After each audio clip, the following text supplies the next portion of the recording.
Continuamos con este ciclo de charlas con la psicóloga Natalia Walsh y en el día de hoy la invitamos a enfocar el tema depresión, uno de los temas también que son sumamente importantes en el área de la psicología. Así que buenos días, Natalia, y adelante. Entonces vamos a definir en primer término, si te parece, qué consideramos depresión.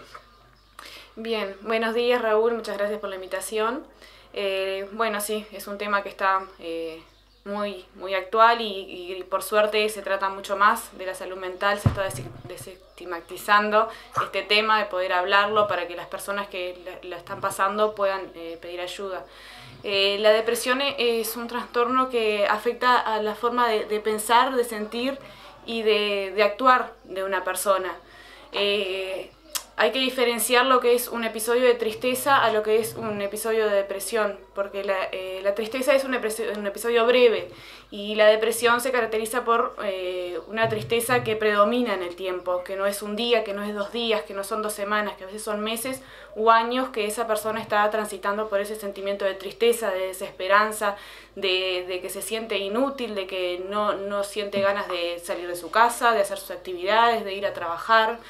Es más o menos esa tristeza que se profunda, que se extiende en el tiempo. ¿Puede la depresión iniciarse a partir de una gran frustración en la vida de la persona? Por ejemplo, la pérdida de un familiar, la pérdida de trabajo, en fin, algo que lo afecte así de forma marcante y a partir de ahí entrar en depresión? Sí, la depresión no tiene un único factor, sino que es multicausal, pero sí puede venir a raíz de un proceso de duelo que no es bien procesado, cuando una persona pierde un familiar y no lo procesa de forma adecuada, cuando pierde un trabajo, cuando algún conflicto familiar también, algún conflicto entre padres e hijos, el que se corte esa relación. Son varios factores que pueden desencadenar en depresión. Siempre hablamos de que el entorno familiar es fundamental para detectar en primer término esa situación.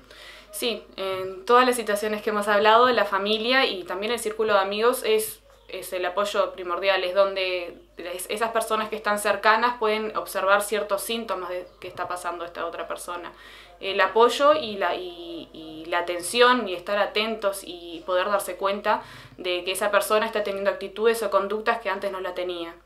Bien, en ese caso entonces ese cambio de conducta que tú mencionas, al detectarse, ¿qué hacer?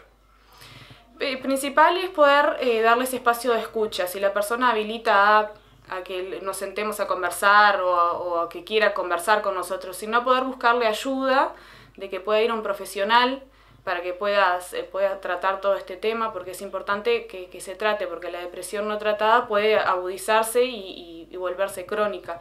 Pero siempre habilitar el espacio de escucha, siempre el sentarme a hablar con esa persona, preguntarle qué le pasa, por qué tiene ese tipo de conductas. Nunca juzgar, porque viste que a veces las personas que están pasando por una depresión manifiestan que no tienen ganas de hacer nada o que no sienten interés por hacer ciertas actividades.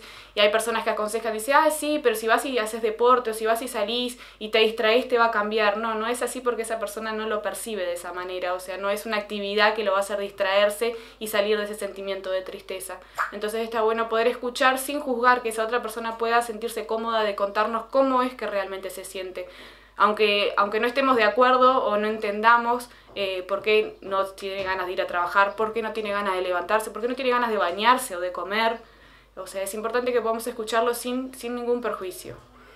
Lo que tiene que ver con las etapas de la vida. En la adolescencia es normal, digamos, que se pase por un periodo así, de repente, de que el muchacho se encierra en su dormitorio, que no hable mucho con su familia.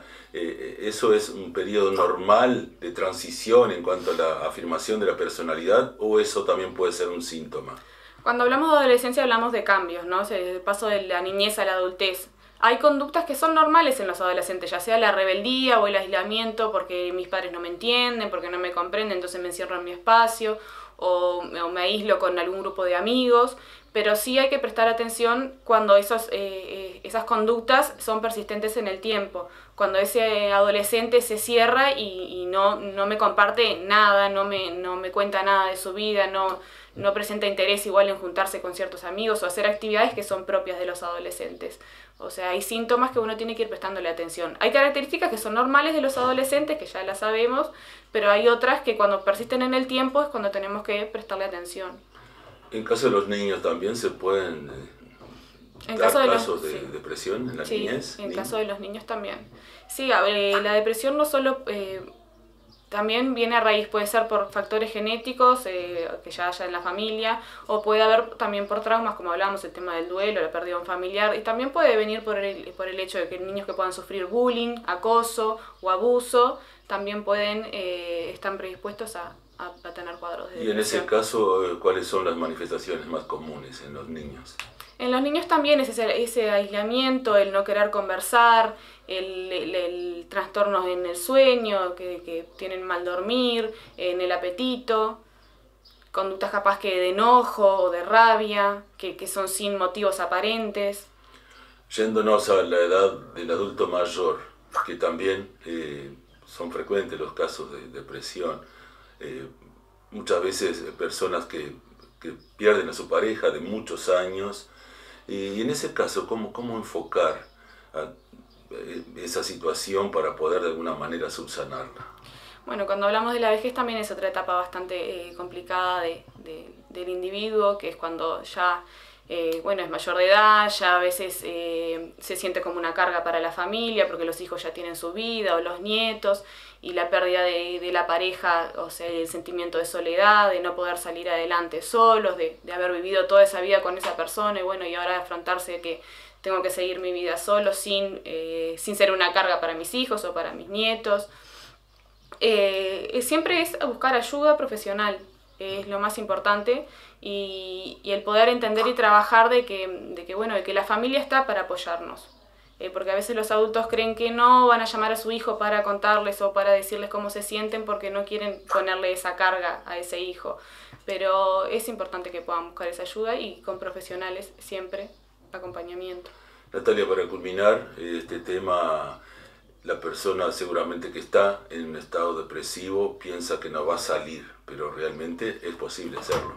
Es posible hacerlo, sí. Con ayuda profesional es posible hacerlo y con apoyo de la familia principalmente también. Hay que buscar ayuda, hay que perder el miedo y el estigma de que la salud mental es algo mal visto. No, trabajar nuestra salud mental es importante, o sea, porque es como vamos a poder mejorar.